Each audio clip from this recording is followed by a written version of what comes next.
Actress கீர்த்தி சுரேஷ்க்கு கடந்த December மாதம் 12ஆம் தேதி கோவாவில் வெட்டிங் நடந்திருக்க நிலையில் இவங்களோட வெட்டிங்கில் பல செலிப்ரிட்டிஸ் கலந்துக்கிட்டாங்க. ஸ்பெஷலாக ஆக்டர் விஜய், த்ரிஷா அண்ட் சஞ்சீவ், பிரீத்தி அப்படின்னு சொல்லிட்டு எல்லாருமே கலந்துக்கிட்டாங்க. ஸ்பெஷலாக ஆக்டர் விஜய், த்ரிஷா, ப்ரொடியூசர் ஜெகதீஷ் அப்படின்னு சொல்லிட்டு மொத்தம் 6 பேர் பிரைவேட் பிளைன் மூலயமா சென்னை ஏர்போர்ட்ல இருந்து கோவாவுக்கு ஸ்ட்ரைட்டா லேண்ட் ஆயிருக்காங்க.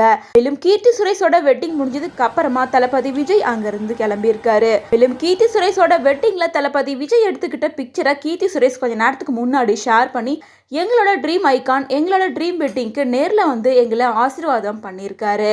வித் லவ் உங்கள் நண்பா நண்பீஸ் அப்படின்னு சொல்லிட்டு ரொம்ப ஹாப்பியாக இந்த போஸ்டர் ஷேர் பண்ணியிருக்காங்க.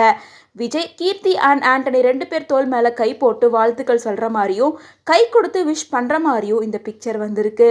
மேலும் இந்த பிக்சரை பார்த்த ஃபேன்ஸ் பலருமே கீர்த்தி விஜய் சாரோட மிகப்பெரிய ஃபேன். அது மட்டும் இல்லாமல் விஜய் சாருக்கும் கீர்த்திக்கும் ஒரு நல்ல அண்டர்ஸ்டாண்டிங் இருக்குது. ஸோ அவர் இப்படி நேரில் வந்து அவங்களோட ஃப்ரெண்ட்ஷிப்பை காமிக்கிற மாதிரி வாழ்த்துக்கள் சொன்னது ரொம்ப சந்தோஷமாக இருக்குது அப்படின்னு சொல்லிட்டு ஃபேன்ஸ் பலருமே இந்த ஃபோட்டோவை ஷேர் பண்ணிட்டு வராங்க. அது மட்டும் இல்லாமல் கீர்த்தி சுரேஷோட மேரேஜ் 2 விதமாக நடந்திருக்கு. ஆண்டனி கிறிஸ்டின் அப்படிங்கிறனால கிறிஸ்துவ முறைப்படி பீச் வெட்டிங் ஒன்று நடந்திருக்கு. அதை தொடர்ந்து பிராமண முறைப்படியும் இவங்களுக்கு திருமணம் நடந்திருக்கு. ஆண்டனி துபாயை சேர்ந்தவர் அப்படின்றனால கீர்த்தி இப்போ துபாயில் இருக்காங்க. இன்னொரு பக்கம் கீர்த்தி நடிப்பில் வெளிவர இருக்க பேபி ஜான் படத்தோட ப்ரமோஷனுக்காகவும் துபாயில் இருக்காங்க. அது மட்டும் இல்லாமல் இந்த டைமில் கீர்த்தி அண்ட் ஆண்டனி அவங்க 2 பேருமே அவங்களோட ஹனிமூன் ட்ரிப்பையும் ஒரு பக்கம் என்ஜாய் பண்ணிட்டு தான் வராங்க.